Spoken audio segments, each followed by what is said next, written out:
Hello friend, स्वागत है आप सबका एक नए वीडियो में।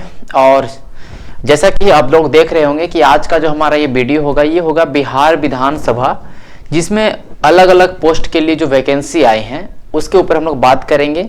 हालांकि आप लोगों ने नोटिफिकेशन देखा होगा, ऑलरेडी नोटिफिकेशन बहुत पहले आया है। तो आज हम लोग समझेंगे इसके सिलेबस और साथ ही साथ हम लोग समझेंगे इसके बुक्स और मटेरियल के बारे में कि कहाँ से पढ़ना है और किस तरह एग्जाम का क्या पैटर्न होगा, उनको हम लोग बारीकी से समझेंगे तो तैयारी में हमें थोड़ा सा आसानी होगा। हालांकि सीटों की संख्या ज़्यादा नहीं है, लेकिन एक स्पेसिफिक डिपार्टमेंट की बात करें, केवल बिहार विधानसभा में सीटों की संख्या बात करेंगे तो ठीक ठाक है। लेकिन जैसे कि बिहार विधानसभा हमेशा एएसओ ये सब जैसे पोस्टों के लिए वो अलग से एग्जाम लेता है, वो बिहार एसएससी में उन चीज़ों को इंक्लूड नहीं करता है। तो बिहार सचिवालय जो होता है वो उसका बहाली आएगा, अलग बात है। लेकिन ये बिहार विधानसभा में हमें जो दो पोस्ट के बारे में आज बात करेंगे वो है एक असिस्टेंट सेक्शन ऑफिसर है ना, जिसको सहायक प्रशाखा अधिकारी बोलते हैं, है ना, लेवल 7 में आता है। ओके, और एक हमारा असिस्टेंट केयर टेकर जिसको सहायक अवधायक बोला गया है। ठीक है, तो ये दो पोस्ट के लिए हम लोग बात करेंगे।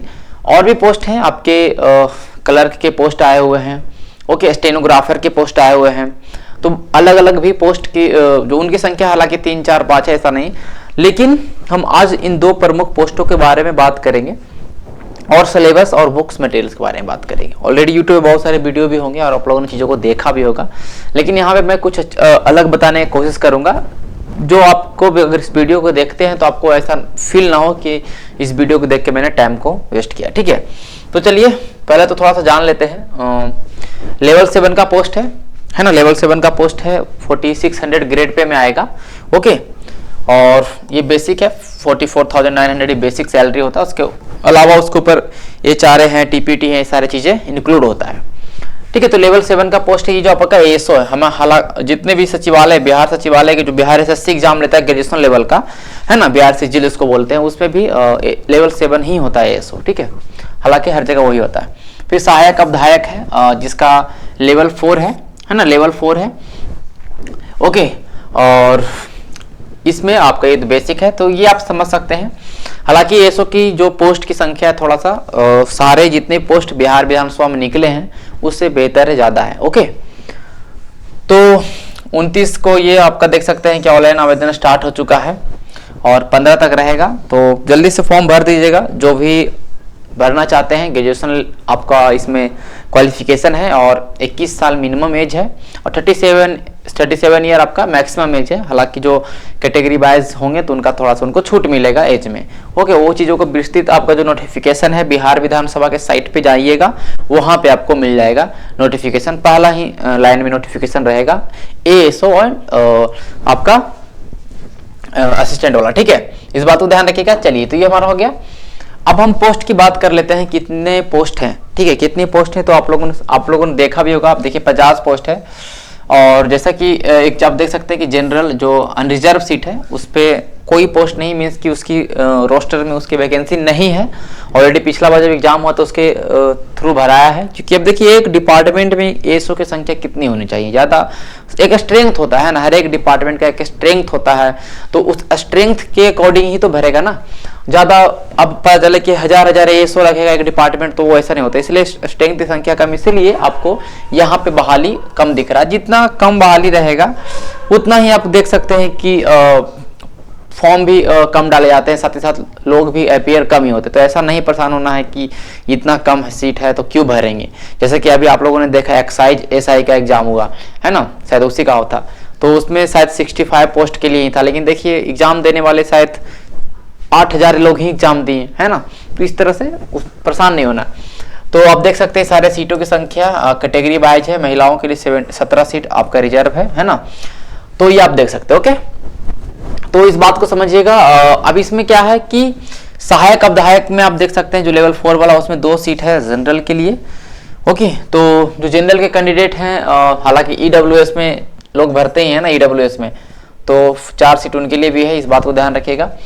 ठीक है, चलिए, तो सीटों की संख्या है और यहाँ पे लिखा हुआ है विज्ञापित पदों की संख्या घट या बढ़ सकती है, घट भी सकती है, बढ़ भी सकती है। हालांकि घटेगा नहीं, है ना, घटेगा नहीं। हाँ, अब यह है कि जब तक एग्जाम आपका लिया जाएगा, हो सकता है उस समय कोई रिटायर होंगे आगे वाले पोस्ट पे, किसी को एएसओ से आगे एसओ बनाया जाएगा, है ना, सेक्शन ऑफिसर बनाया जाएगा, तब जाके सीटों की संख्या 1 2 4 5 ऐसा बढ़ घट सकता है, ज्यादा नहीं। ओके, चलिए ये तो हमारा हो गया पैटर्न और नेचर, समझेंगे कि इस एग्जाम का नेचर क्या है। ओके, तो पैटर्न बात करेंगे तो आपके दो पेपर है, एक तो प्रीलिम्स और मेंस। प्रीलिम्स और मेंस है एसओ में। अभी प्रीलिम्स में ध्यान रखिएगा, प्रीलिम्स जो है आपका ऑब्जेक्टिव है, मींस एमसीक्यू टाइप का है ना। प्रीलिम्स जो आपका एमसीक्यू टाइप का है, बहुविकल्पीय प्रश्न होंगे, 100 सवाल होगा, 100 सवाल होगा और वो ऑब्जेक्टिव नेचर के होंगे। ठीक है, ये तो आपका प्रीलिम्स में। लेकिन यहाँ लिखा हुआ है कि जो मेंस का एग्जाम होगा वो डिस्क्रिप्टिव नेचर का होगा। तो अब ये डिस्क्रिप्टिव शब्द सुन के उतना ज्यादा डरना नहीं है कि बीपीएससी जैसा सिलेबस होगा या बीपीएससी जैसा लिखना होगा, तो उतना भी टफ नहीं है। आप अगर सिलेबस देखेंगे, पेपर को देखेंगे तो आपको सब कुछ समझ में आएगा। जैसे आप लोग क्लास 9th या 10th में आप लोग पढ़ते थे हिस्ट्री और शॉर्ट नोट्स आपको बनाना होता था, या क्लास 7-8 में जब क्लास 9-10 में तो खैर बड़े बड़े शब्दों में करीब 100-150 वर्ड में लिखना पड़ता था कोई भी चीज को, है ना। लेकिन यहाँ पे आपको 75 वर्ड में, 25 वर्ड में ऐसे करके लिखना होगा कोई भी जो आएगा। और सिलेबस बहुत ही आप कह सकते हैं कि अच्छे तरीके से बताया गया है, उस सिलेबस के अकॉर्डिंग ही सवाल आता है, तो ज्यादा परेशान नहीं होना। ओके, आगे हम लोग चलते हैं, पहले देखते हैं प्रीलिम्स का। तो प्रीलिम्स में 100 सवाल हैं, कैसे कैसे आएगा। एक सवाल का 4 नंबर मिलेगा और एक सवाल गलत करने पे आपका 1 नंबर कट जाएगा। ठीक है, ठीक है, एक सवाल सही करिए 4 नंबर मिलेगा, एक सवाल गलत करिएगा तो 1 नंबर चला जाएगा। तो इस तरह से है। और देखिए, सामान्य अध्ययन के 40 प्रश्न होंगे, जीएस में 40 प्रश्न होंगे। उसके बाद जनरल साइंस और गणित, जैसा कि हम लोग बिहार एसएससी सीजीएल का जो सिलेबस है उसी के जैसा ही सिलेबस है, हालांकि प्रश्नों की संख्या कम है। ओके, तो देखिए, सामान्य विज्ञान, जनरल साइंस और गणित में 30 प्रश्न होंगे और रीजनिंग है ना, रीजनिंग आपका कितना है, 30 है। तो यहाँ पे लगभग 40 प्रश्न जो होंगे रीजनिंग, 40 या 45 प्रश्न जो होंगे रीजनिंग और मैथ्स से होंगे। ओके, उसके अलावा जो प्रश्न होंगे जीएस और साइंस को मिला के होगा, इस बात को समझिएगा, है ना। सिलेबस कुल मिलाकर सिलेबस जो है इसका प्रीलिम्स का, वो बिहार एसएससी का ही सिलेबस है, आप इस बात को मानिए, सेम ही है। जैसा लगता है कॉपी पेस्ट कर दिया गया, हालांकि चीजों को समझेंगे हम लोग। पहला बात, जैसा यहाँ पे लिखा गया है समान अध्ययन में, इन प्रश्नों का उद्देश्य अभ्यर्थी को आसपास के वातावरण में, आसपास के वातावरण में तो आपको कह दिया है, तो आप ज्योग्राफी समझ रहे हैं, हिस्ट्री समझ रहे हैं, करेंट अफेयर को समझ रहे हैं, है ना, सामान्य जानकारी तथा समाज में उनके अनुप्रयोग के संबंध में, वही सेम चीजें हैं। अब हम इसको समझेंगे। इसमें बिहार, भारत और इसके पड़ोसी देशों के संबंध में विशेष रूप से या यथासंभव प्रश्न पूछे जा सकते हैं। समसामयिक करेंट अफेयर में आपका वही जो हमेशा रहता है, महत्वपूर्ण राष्ट्रीय अंतर्राष्ट्रीय समसामयिक घटनाएं, जो भी घटनाक्रम हुए, वैज्ञानिक प्रगति, राष्ट्रीय अंतर्राष्ट्रीय पुरस्कार, खेल खिलाड़ी, है ना। उसके अलावा भारत और उसके पड़ोसी देश, है ना, भारत और उसके पड़ोसी देश। अब पड़ोसी देश के सवाल जानते हैं आपको क्या क्या आते हैं पड़ोसी देश के, ज्यादातर करेंसी आते हैं, राजधानियां आ रही हैं ना, इन तरह के सवाल आते हैं, रिवर्स आते हैं। पड़ोसी देशों का इतिहास, है ना, थोड़ा सा इतिहास हम लोग समझेंगे। हालांकि जैसा कि आपने देखा कि जो बिहार सीजीएल में ये सिलेबस में था, पड़ोसी देशों का इतिहास, पड़ोसी देशों का ज्योग्राफी, उनसे कोई सवाल आया नहीं, है ना। लेकिन फिर भी हम लोग पढ़ेंगे चीजों को। भारत एवं बिहार का इतिहास, है ना, बिहार हिस्ट्री है, संस्कृति, भूगोल, आर्थिक परिदृश्य मीन्स इकोनॉमिक्स, फिर एग्रीकल्चर है, वही सवाल है। अभी भारत का संविधान एवं राजनीतिक प्रणाली, पॉलिटी हो गया आपका, कॉन्स्टिट्यूशन हो गया। भारत के संवैधानिक एवं संसदीय प्रणाली का उद्भव एवं क्रमिक विकास, जैसे कि कैसे हमारा संविधान बना, डिफरेंट जो एक्ट्स हैं उसके बारे में समझना है। फिर ये तो आपका गोल्डन, आप समझ लीजिए कि सिलेबस में एक चीज पंचायती राज सब पूछता है, और यहाँ पे आया कम्युनिटी डेवलपमेंट प्रोग्राम भी पूछा है, सामुदायिक विकास जो आपका है, पंचवर्षीय योजना, और भारत का स्वतंत्रता आंदोलन एवं आंदोलन में बिहार का योगदान। हालांकि बिहार हिस्ट्री का यहाँ बात किया गया है कि बिहार मॉडर्न हिस्ट्री से सवाल पूछा जाएगा, जैसा बीपीएससी के सिलेबस में रहता है, झारखंड आपका जो बिहार एसएससी उसके सिलेबस में रहता है। हालांकि पूछा नहीं जा रहा है, लेकिन हम लोग सबको पढ़ेंगे, सब कुछ पढ़ेंगे, ज्यादा कोई बहुत बड़ा ये टॉपिक नहीं है। ऑलरेडी मैंने आपको पूरा बिहार ज्योग्राफी, बिहार के जो हिस्ट्री है, मैं सब कुछ पढ़ा चुका हूँ, यूट्यूब पे अच्छे तरीके से पढ़ा चुका हूँ, तो वहां से भी कवर कर सकते हैं। सफिशिएंट है, उससे ज्यादा चीजों को नहीं पढ़ना है, ठीक है। बाकी जो आप मॉक टेस्ट लगाएंगे तो वहां से भी कुछ कुछ सवाल जो होंगे वो बन जाएंगे, ज्यादा इसमें पीएचडी नहीं करना है। सामान्य विज्ञान एवं गणित वही चीजें मैट्रिक स्तर के, जैसे ही आप मैट्रिक स्तर बोल दिया तो आपको ये आपसे एग्जामिनर ये चाह रहा है कि सामान्य विज्ञान के लिए आप कुछ मत करें, आप कम से कम 8वां के आप 6 से लेके 10 तक के साइंस के बुक को जरूर पढ़े, है ना। एनसीईआरटी, मैं बार बार एनसीईआरटी पे इसलिए जोर देता हूँ यार, देखिए एनसीईआरटी सवाल आते हैं, है ना। एनसीईआरटी सवाल बहुत आते हैं। मैंने जब मैं पढ़ा रहा था पिछला जो हमारा जब एनसीईआरटी सीरीज हमारा चल रहा है, जैसे मैं पढ़ा रहा था आप लोगों को 9th और 10th क्लास का, जब मैं हिस्ट्री में पढ़ा रहा हूँ तो 9th 10th में आपने देखा कि वर्ल्ड हिस्ट्री है जनरली, तो मैंने बोला था कि French revolution, Russian revolution, Germany वाला ये पढ़ना है। उनसे सवाल आए, 4 से 5 सवाल आए। एक्साइज जो दरोगा का एग्जाम होगा उसमें 4 से 5 सवाल आए और मैंने उन सवालों को अंडरलाइन तक किया था कि ये पूछना है, ये पूछेगा, यही सब सवाल बनेंगे। मैंने आपको नोट्स मेकिंग भी बताया कि कैसे नोट्स बनाना है, सब कुछ नहीं पढ़ना, सब कुछ नहीं लिखना आपके बुक्स में, सॉरी आपके कॉपी में, आपको उन चीजों को ही लिखना है जो एग्जाम में आने की संभावना थी। मैंने एक टैले और तीथे करके टैक्स बताया था, वो टैक्स आया था कि जो चर्च के द्वारा लिया जाने वाला टैक्स क्या था, है ना। क्रिस्को से चर्च द्वारा लिया जाने वाला टैक्स को क्या बोलते थे, मैंने ये सब बताया था आपको जब मैं पढ़ा रहा था। फ्रेंच रेवोल्यूशन का पहला पेज उसमें ही था ये चीज के बारे में, तो आप लोगों ने ध्यान नहीं दिया होगा।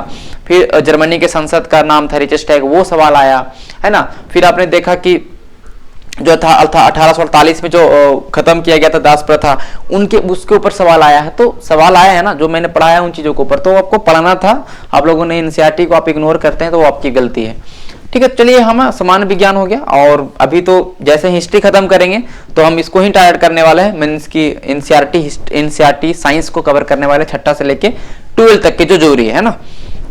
गणित के तो सिंपल प्रश्न आएंगे आपके, वही आपके रेशियो प्रोपोर्शन प्रतिशत है, ये सब इतने सिंपल चैप्टर हैं कि अगर आप चाहेंगे डेली एक चैप्टर डेली कवर करना चाहेंगे 2 घंटा देके, तो उस पर आप आराम से बना सकते हैं, आराम से कवर कर सकते हैं। यूट्यूब पे इतने सारे चीजें हैं फ्री में मिले आपकी, उनसे भी कवर कर सकते हैं। हालांकि मैं भी अच्छे तरीके से मैथ बता सकता हूँ, बहुत अच्छे तरीके से, लेकिन समय का अभाव है तो शायद ना क्लास ले पाऊँ इन चीजों का, क्योंकि जीएस ही इतना ज्यादा हो जाता है कि टाइम, ठीक है। फिर रीजनिंग है, रीजनिंग में यही सब सेम चीजें आपका, आप देख सकते हैं अंकगणितीय आपका है, सदिश है, समानता भिन्नता है ना, विभेद अवलोकन है, तो वही आपका। चलिए, तो प्रीलिम्स का ओवरऑल यही चीजें हैं प्रीलिम्स का, है ना। प्रीलिम्स में अगर आप पास करते हैं तो जितना सीट है, जैसे कि 50 सीट मान लेते हैं, है ना, एएसओ का है, तो इसका 10 गुना 500 लोग जो है क्वालिफाई होंगे मेंस के लिए, है ना, क्वालिफाई होंगे मेंस के लिए। 500 लोग जो है क्वालिफाई होंगे मेंस के लिए, ओके। 500 लोग ही आप मेंस के लिए फाइट करेंगे और इस तरह से है, और ऐसा लिखा गया है, ठीक है। अब देखिए मेंस का सिलेबस समझेंगे। मेंस का सिलेबस है डिस्क्रिप्टिव, ऑब्जेक्टिव तरह की चीजें नहीं दिखेंगे यहाँ पे, ऐसा टिक लगाने वाला चीज नहीं दिखेगा, लेकिन टिक लगाने जैसा ही आप मानिए कि उतना ही नॉलेज रखना है। हालांकि अब इसको समझेंगे, जैसे कि आप प्रथम पत्र, इसमें देखिए 2 पेपर होगा मेंस में। एक तो आपका हिंदी जैसे दरोगा में होता है, हिंदी ऑब्जेक्टिव है, सॉरी हिंदी जो आपका है वो क्वालिफाइंग है, केवल पास करना है। 2 घंटा समय मिलेगा। एक तो आपका एसे आएगा, लेटर आ गया, व्याकरण आ गया, है ना, ये सारे अब मैं सवाल आपको दिखाऊंगा, है ना, कैसे कैसे सवाल आया मैं आपको दिखाऊंगा, ठीक है। तो उससे आपको आइडिया लग जाएगा। तो हिंदी के लिए आपको लोड लेना ही नहीं है। मेन आता है आपको सेकेंड पेपर, जिसपे आपका मेरिट बनेगा 100 मार्क्स, है ना। कितना मार्क्स का है? 100 मार्क्स का है। और सवाल भी आपके शायद 100 होंगे, पता नहीं, सवाल मैं आपको दिखा दूंगा, है ना। समान अध्ययन के 80 अंक के प्रश्न होंगे, ओके। समान अध्ययन के 80 अंक मींस 80 नंबर आपको जीएस से आने वाला है ना, 100 मार्क्स में। सवालों की संख्या नहीं लिखी है, सवालों की संख्या क्योंकि डिस्क्रिप्टिव टाइप का है, तो सवालों की संख्या ज्यादा नहीं होगा, हार्डली से हार्डली 30 या 25 ऐसे करके सवाल होंगे। जैसे उसमें शॉर्ट नोट्स होंगे, फिर थोड़ा सा पहले तो वेरी शॉर्ट्स होगा, मतलब कि कुछ ऐसे सवाल आएंगे जिनका उत्तर 15 से 20 शब्दों में देना है ना। कुछ ऐसे सवाल आएंगे जिनका उत्तर 75 शब्दों में देना। मैंने देखा है मेंस का पेपर, तो उस तरह से सवाल थे, तो मैं आपको वही चीजें यहाँ पे बता रहा हूँ, ठीक है। देखिए अब समान अध्ययन में क्या कह रहा है, देखिए तो कह रहा है विश्व, भारत और बिहार का इतिहास। वही आप जो प्रीलिम्स के लिए जो पढ़ रहे हैं इतिहास, उन्हीं को थोड़ा सा नॉलेज रखना है। कोई पूछ दे कि रॉलेट एक्ट क्या था, तो समझाएंगे कि रॉलेट एक्ट क्या था। कोई पूछे 1919 का भारत शासन अधिनियम क्या था, तो बताएंगे क्या था। तो यहाँ पे मैं इतिहास की बात कर रहा हूँ, तो इतिहास का ये है आपका, है ना। भूगोल, भूगोल है, अर्थव्यवस्था भी है, इकोनॉमिक्स की भी चीजें हैं। हालांकि इकोनॉमिक्स उतना सवाल आएगा नहीं, करेंट अफेयर से चीजें जोड़ दे तो अलग बात है, तो इसको समझ लेंगे। या आ जाए जैसे कि पंचायती राज व्यवस्था के बारे में, सॉरी पंचवर्षीय योजना के बारे में आ जाए कि बताइए द्वितीय पंचवर्षीय योजना में क्या था, तो थोड़ा सा आपको 15 या 20 वर्ड में लिखना, तो वो लिख सकते हैं, है ना। संस्कृति वही कल्चर है। राजनीतिक व्यवस्था, कृषि, पंचायती राज व्यवस्था ये दिया है, तो इससे सवाल एगो आएगा, इतना ध्यान में रखिए। पंचवर्षीय योजना यहाँ पे दिया है। भारत का स्वतंत्रता आंदोलन, सेम सवाल आप देख सकते हैं। करेंट अफेयर इसमें ऐड किया, करेंट अफेयर सवाल आ सकता है। कोई भी जैसे कि मान लेते हैं कि कोई भी साइंस में, आप साइंस एंड टेक्नोलॉजी में कुछ ऐसा एक्सपेरिमेंट हुआ तो उसके ऊपर सवाल आ सकता है। 10-15 वर्ड में ही लिखें, लेकिन लिखना पड़ेगा। भारत का संविधान और उसकी मुख्य विशेषताएं बोले, संप्रभुता क्या है समझाएं, 20 वर्ड में, 25 वर्ड में, जो भी हो, 75 वर्ड में। प्रस्तावना, प्रियम्बल्स हैं, है ना। मौलिक अधिकार क्या है, इस पे देखिए सवाल आ चुका है। मौलिक अधिकार के बारे में बताइए, फंडामेंटल राइट हमारे संविधान में जो, तब मौलिक अधिकार क्या होते हैं समझा देना है। 6 फंडामेंटल राइट्स हैं, खत्म। इसके नेचर्स के बारे में बता देना है।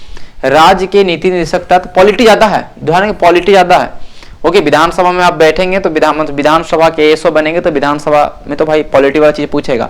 फंडामेंटल ड्यूटी है, राष्ट्रपति है। जितना है सिलेबस, जितना सिलेबस में लिखा है, जो आपको लग रहा है कि नहीं स्पेसिफिक टॉपिक है, उसके ऊपर तो आपको कवर करना, उसको तो आपको रट जाना है भाई, मतलब समझ लेना अच्छे तरीके से कि लिख पाए, 20 से 50 वर्ड लिख पाए, तो ये टॉपिक। बाकी जो लग रहा है कि नहीं इसमें बहुत कुछ आ सकता है, तो उसको धीरे धीरे करेंगे। लेकिन जो ये जो छोटे छोटे टॉपिक्स, क्योंकि सब सवाल इसे डायरेक्ट सवाल हिट करेंगे, है ना।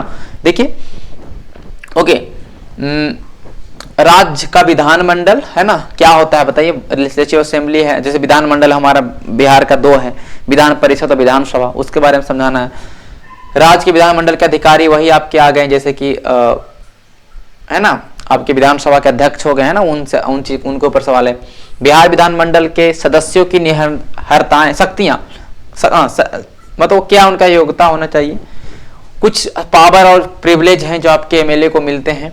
विधायी प्रक्रिया कैसे कानून बनता है, विधानसभा में कैसे एक बिल है जो विधेयक बनेगा, उसके ऊपर चीजें हैं। वित्तीय विषयों के संबंध में प्रक्रिया, धन विधेयक, ये सब विधेयक जो आएगा उसके ऊपर सवाल है।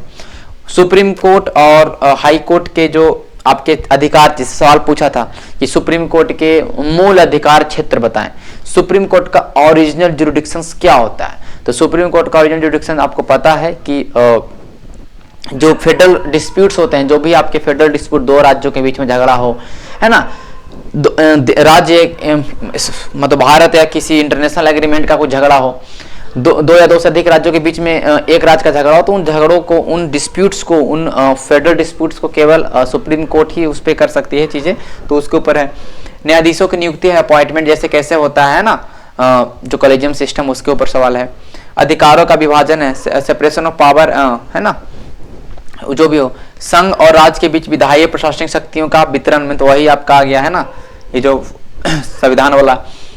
चुनाव है ना, इलेक्शन कमीशन है। ओके, आपात है, इमरजेंसी 3 तरह के होते हैं, उनके बारे में बता दीजिए, कहाँ से लिए हैं। संविधान का संशोधन कैसे होता है, 3 तरह का, वो बता दीजिए। तो इन सारे सवालों, और 10वां अनुसूची दिया, मतलब 10वां अनुसूची 52वां संविधान संशोधन 1985, इसे सवाल आएगा। तो ये है हमारा सिलेबस, जो है आपका किसका, ध्यान रखिएगा, ये हमारा सिलेबस है आपका जीएस का, है ना। ये सिलेबस आपको मिल जाएगा, ठीक है। मैं आपको बता दूं कि बिहार विधानसभा का साइट खोलना है ना, कहीं और मत जाना, बिहार विधानसभा का साइट खोलना है। साइड में ऑप्शन है डाउनलोड का या गैलरी का ऑप्शन है, उसमें आपको सिलेबस का ऑप्शन होगा, उस पर क्लिक करिएगा तो आपको वहाँ पे सिलेबस आ जाएगा मेंस और प्रीलिम्स के लिए, ठीक है, पोस्ट वाइज सिलेबस। तो वहाँ से आप सिलेबस कर सकते हैं, कोई बहुत बड़ा इशू नहीं है कि सिलेबस इधर उधर नहीं करना, ठीक है। यहीं से देखना सिलेबस की, जो सिलेबस में दिया है, जो आपको लगता है टॉपिक नहीं, इस टॉपिक के ऊपर हम कवर कर सकते हैं लक्ष्मीकांत बुक के थ्रू, है ना। एनसीईआरटी में पढ़ाऊंगा ही पूरा, ओके, जब तक एग्जाम हो तब तक एनसीईआरटी खत्म ही कर देंगे, है ना। तो वहां से भी आपको बहुत सारी चीजें मिल जाएंगी। तैयारी देखिए, तैयारी धीरे धीरे होता है, ऐसा नहीं होता कि 1 महीना में ही तैयारी कर लेना है। धीरे धीरे आप चीजों को पढ़िएगा, सब कुछ समझ में आएगा और अच्छा प्रिपरेशन होगा, ठीक है। तो ये हुआ। अब मैथ में क्या, मैथ तो 20 में 20 नंबर आप ला सकते हैं अगर आप मैथ पे थोड़ा सा भी आपका कमांड हो, है ना, क्योंकि मैथ बहुत ईजी है। देखिए मैथ में क्या है, नंबर सिस्टम है, होल नंबर है ना, दशमलव है, उसके बाद देखिए प्रतिशत है, समय दूरी है, लाभ हानि है, ब्याज है, वही जो आपका सारे एग्जाम में जो सिलेबस होते हैं। तो सिलेबस उतना टफ नहीं है कि आप परेशान हो सकते हैं। और ज़्यादातर इसमें जितने भी हैं, मैं पॉलिटी आप देख सकते हैं, पॉलिटी मैंने लक्ष्मीकांत पूरा पढ़ाया, लगभग मैं हाई कोर्ट सुप्रीम कोर्ट तक मैं पढ़ा चुका हूँ ऑलरेडी, बहुत पहले पढ़ा चुका हूँ, बहुत डिटेल से मैं पढ़ाया चीज़ों को। अगर उसके थ्रू भी इन चीज़ों को अगर आप देख लीजिएगा तो आपको कहीं बाहर से पढ़ने की जरूरत नहीं है। लेकिन लक्ष्मीकांत बुक है तो आपका टाइम वेस्ट नहीं होगा वीडियो देख देख के, चुपचाप लक्ष्मीकांत को पढ़िए, उससे चीज़ों को समझिए। ज़्यादा समझ में नहीं आएगा तो एनसीईआरटी का हेल्प ले सकते हैं, कोई बात नहीं, सब कुछ समझ में आ जाएगा। तो यही बुक्स एंड मटेरियल में ज़्यादा मैं आपको नहीं बताऊंगा, क्योंकि आप लोग ऑलरेडी एग्जाम की तैयारी कर रहे हैं, बहुत सारे एग्जाम की तैयारी, तो बुक्स और मटेरियल ज़्यादा नहीं, बुक नया नया बुक लेना है ना। एक तो करेंट अफेयर के लिए आपको जो डेली जो जिस सोर्स को फॉलो कर रहे हैं ना, जिस सोर्स को फॉलो कर रहे हैं करेंट अफेयर के लिए, कोई मैगजीन फॉलो कर रहे हैं, प्रतियोगिता दर्पण या कोई भी मैगजीन, तो करेंट अफेयर तो वहाँ से आपका हो जाएगा। हिस्ट्री ये सब के लिए तो ऑलरेडी आपका एनसीईआरटी सफिशिएंट मानता हूँ मैं हिस्ट्री के लिए, इस एग्जाम के लिए। बाकी लूसेंट है तो ठीक है, घटना चक्र है ठीक है, प्रीलिम्स के लिए वो सफिशिएंट है। प्रीलिम्स के लिए तो घटना चक्र है, जो भी आप वीकली शेड्यूल फॉलो कर रहे होंगे मेरा, जैसे मैं वीकली शेड्यूल बना रहा हूँ बीपीएससी 70 के लिए, बहुत अच्छे तरीके से हर एक चैप्टर में क्या पढ़ना है, क्या जरूरी है, किसको स्किप करना है, कहाँ से पढ़ना, उस समय वीडियो आपको हर वीक में आता है, तो वहाँ से भी हिस्ट्री आपका ऑलरेडी कवर हो जाएगा, है ना। तो हिस्ट्री के लिए जो आपका नॉर्मल एनसीईआरटी जो बुक है ऑलरेडी मैंने पूरा खत्म कर दिया हूँ। अगर आप समय दीजिएगा 10 दिन में हिस्ट्री आपका एनसीईआरटी के थ्रू खत्म हो जाएगा। बाकी जो बुक्स हैं हिस्ट्री के स्पेक्ट्रम है तो उनसे चीज़ों को थोड़ा थोड़ा पढ़ सकते हैं, बाकी हिस्ट्री तो याद हो ही आता है, कोई बहुत ऐसा चीज़ नहीं, क्योंकि डेट वोट का मेंशन मेंस में जो आपका मेंस का एग्जाम होगा उसमें कोई डेट ऐसा नहीं, ऑब्जेक्टिव तो है नहीं कि डेट आपको ये करना, लिखना ही पड़ेगा, है ना, तो लिखने में तो ईजी हो जाएगा। ओके, पॉलिटी के लिए आपको वन एंड ओनली सोर्स में बताऊंगा वही आपका लक्ष्मीकांत है ना, लक्ष्मीकांत और एनसीईआरटी में 12 बोलूंगा, ठीक है, एनसीईआरटी में 12 बोलूंगा पढ़ने के लिए। एक बार एनसीईआरटी पढ़ लेंगे, सारे एग्जाम का रामबान है वो, है ना। पॉलिटी इकोनॉमिक्स के लिए भी आपको एनसीईआरटी पढ़ना है, इकोनॉमिक्स के लिए कोई बुक नहीं पढ़ना अभी जनरली, है ना। इस एग्जाम के लिए इकोनॉमिक्स के लिए कोई बुक नहीं पढ़ना है, ओनली एनसीईआरटी पढ़ लीजिए। मैक्रो इकोनॉमिक्स सारे जो बुक हैं वो एनसीईआरटी पढ़ लीजिए, मैं पढ़ाऊंगा अभी पूरा, क्योंकि अभी हिस्ट्री हमारा खत्म होगा। फरवरी में मैं आपको टारगेट करूंगा कि आपका साइंस खत्म हो जाए, है ना, फरवरी में आपका साइंस और फिर उसके बाद इकोनॉमिक्स में हम लोग एंट्री कर जाए। मैं आपको बोला हूँ कि मार्च तक, है ना, मार्च पूरा ले लीजिए, या थोड़ा सा अप्रैल भी आ जाएगा, मैं पूरा खत्म कर दूंगा एनसीईआरटी। क्लास 6 से लेकर क्लास 12 तक के सारा सब्जेक्ट मैं बोला हूँ, सारा सब्जेक्ट खत्म करूंगा, है ना, इस बात को ध्यान रखें। लेकिन प्रायोरिटी क्या होगा, पहले मैंने हिस्ट्री खत्म किया, मैं फिर मैं साइंस खत्म करूंगा। साइंस इसलिए मैं कंप्लीट करूंगा क्योंकि अभी बहुत सारे लोगों का दरोगा का एग्जाम होगा, बिहार एसएससी इंटर लेवल का एग्जाम होगा, है ना, हो सकता है दरोगा का एग्जाम फिर से बहाली आए, तो साइंस वहां पे बहुत ज्यादा काम करेगा। उसके बाद इकोनॉमिक्स खत्म करूंगा। ओके, इकोनॉमिक्स में बहुत समझ के पढ़ना हो, ज्यादा नहीं पढ़ना है। फिर हम लोग आएंगे पॉलिटी या ज्योग्राफी पे, क्योंकि पॉलिटी इजी चीज है, पॉलिटी लक्ष्मीकांत पढ़े तो भी काम हो जाएगा आपके वनडे एग्जाम में, जहां पे एमसीक्यू तरह के सवाल आते हैं, वहां पे पॉलिटी लक्ष्मीकांत भी पढ़े हैं, घटना चक्र भी लगाए हैं, तो वहां से पॉलिटी का काम हो जाता है ना। तो वो इस तरह से हम चीजों को पढ़ेंगे, ठीक है। ये हुआ हमारा इकोनॉमिक्स, हिस्ट्री, पॉलिटी, है ना। ज्योग्राफी में फिर एनसीईआरटी पढ़ना, ज्योग्राफी में भी एनसीईआरटी पढ़िए, कोई बुक मत पढ़िए, ओनली एनसीईआरटी, और मैप आपके पास है तो मैप कुछ चीजों को समझिए, ठीक है, एनसीईआरटी। फिर हमारा बच जाता है साइंस। साइंस तो मैं पहले बोल चुका हूँ एनसीईआरटी, साइंस में आप एनसीईआरटी पढ़िए, एनसीईआरटी का मैं तो पढ़ा ही दूंगा आपको, और बहुत अच्छे तरीके से, इतना अच्छा तरीके से मैं एनसीईआरटी कवर कराऊंगा कि सवाल कोई छूटने का चांसेस ही नहीं है, क्योंकि मैं पढ़ाऊंगा तो आपको नोट्स बनाते हुए बताऊंगा, तो उसके लिए परेशान नहीं होना है। और एक और बुक है, एक अरिहंत का बुक आता है, आप उसको खरीद सकते हैं अगर, है ना, उसमें एमसीक्यू टाइप के है अरिहंत का बुक। मैंने आपको बीच में बताया भी किस तरह का बुक है, उसमें चैप्टर है और एमसीक्यू, चैप्टर है एमसीक्यू, प्रीवियस सवाल, तो वो बुक ले सकते हैं और कवर कर सकते हैं, सारे एग्जाम के लिए सफिशिएंट है, ठीक है। उसके बाद आपका क्या बच जाता है, मैथ, है ना। मैथ के लिए क्या करना है, मैथ के लिए आपको ज्यादा चीजें नहीं करना है ना। मैथ के लिए जो सिलेबस में दिया है, उतना ही करना है बाबू, कुछ नहीं करना है। जैसे रेशियो एंड प्रोपोर्शन दिया, रेशियो एंड प्रोपोर्शन दिया, देखिए मेरे पास समय रहता ना तो मैं आपको मैथ बहुत अच्छे तरीके से बताता। मैथ इतना कि आपका अगर मैथ आपने कभी नहीं पढ़ा ना, फिर भी आप मैथ में सीख जाते हैं। मैथ इतना बेहतरीन में बताता, ठीक है। तो लेकिन समय नहीं है, फिर भी आपको रेशियो एंड प्रोपोर्शन यूट्यूब पे लिखना है ना। बहुत सारे अच्छे अच्छे टीचर हैं जिनका वीडियो होगा 3 घंटा का, 2 घंटा का। तो आपको तो सीजीएल इस तरह के लेवल की तैयारी तो करना नहीं है ना रेशियो में। तो 2 घंटे का वीडियो अगर होगा, 2 घंटे का वीडियो को देख लीजिए, थोड़ा सा नोट बना लीजिए कि आगे वाला एग्जाम में भी काम दे।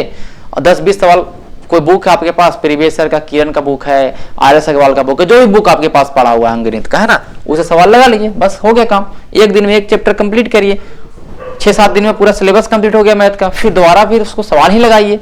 तो मैथ में 20 नंबर तो कंफर्म करेंगे ना, 20 में तो यार 18-15 तो ला ही सकते हैं, बाकी बचेगा जीएस से भी हो जाएगा। तो इतना काम करना है, आराम से इसका सिलेबस कंप्लीट हो जाएगा और अच्छा स्कोर कर पाएंगे, है ना। और स्कोर तो भाई जितना प्रैक्टिस, जितना पढ़ेंगे उतना करेगा। पढ़ना तो पड़ेगा क्योंकि 50 सीट है और कंपटीशन थोड़ा सा टफ तो होगा, तो ज्यादा पढ़ना पड़ेगा। सबके लिए टफ है, सबके लिए आंसर राइटिंग करना है, मतलब सबके लिए लिखना पड़ेगा। डिस्क्रिप्टिव सबके लिए, आपके लिए नहीं, सबके लिए ही है। तो ठीक है, आपको समझ में आ गया होगा अच्छे तरीके से। और एनसीईआरटी सीरीज में अभी थोड़ा सा वीडियो नहीं आ रहा होगा, आप लोग देख पा रहे होंगे, थोड़ा सा मैं किसी चीज को लेकर बिजी हूँ, ठीक है। लेकिन एनसीईआरटी के वीडियो जल्दी ही आएंगे, ओके, जल्दी ही आएगा। क्लास 10 का मेरा 2 चैप्टर बचा हुआ है तो खत्म होगा। अभी 11th में पढ़ाऊंगा नहीं, क्योंकि 11th सफिशिएंट नहीं है। 11th एग्जाम के लिए आपको महत्वपूर्ण है ही नहीं, ठीक है। बहुत ऊपर वाला एग्जाम कुछ कुछ होंगे तो उसके लिए 11th वाला थोड़ा सा जरूरी होगा। लेकिन 11th आप ये सब नॉर्मल एग्जाम के लिए सॉरी उतना जरूरी नहीं है, ठीक है। तो 11th को मैं कैसे स्किप करना है बताऊंगा, उसमें क्या क्या चीजें पढ़ने हैं। होगा तो मैं उसका 10-15 मिनट का, 1 घंटा का वीडियो बनाऊंगा, पूरा 11th खत्म करा दूंगा हिस्ट्री, ठीक है। तो मिलेंगे हम लोग नेक्स्ट क्लास में। तब तक के लिए धन्यवाद। वीडियो अच्छा लगा होगा शेयर करेंगे और सब्सक्राइब करेंगे चैनल को। मिलेंगे हम लोग नेक्स्ट वीडियो में, ठीक है।